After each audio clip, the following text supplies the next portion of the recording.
અમદાવાદના એડવોકેટ રોનિત જોએ ન્યાયિક પ્રક્રિયામાં ભેદભાવ થતો હોવાનો ગંભીર આક્ષેપ કર્યો છે. ગુજરાત હાઈકોર્ટના એડવોકેટ રોનિત જોએ રજિસ્ટ્રારને પત્ર લખ્યો છે. તેમનો આક્ષેપ છે કે પિક એન્ડ ચૂઝ પ્રક્રિયા દ્વારા કેસને પસંદ કરવામાં આવી રહ્યું છે.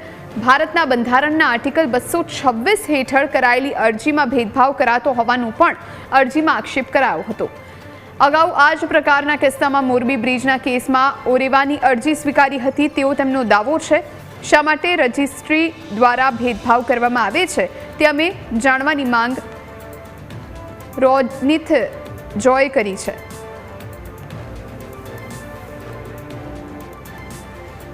અમારા અસીલે સંવિધાનના આર્ટિકલ 226 હેઠળ રીટ પેટિશન દાખલ કરી હતી હાઈકોર્ટમાં, જેના અનુસંધાનમાં ડિપાર્ટમેન્ટનું કહેવું એવું હતું કે આમાં રીટ પેટિશન મેન્ટેનેબલ નથી, આપે ક્રિમિનલ રિવિઝન દાખલ કરવું પડશે.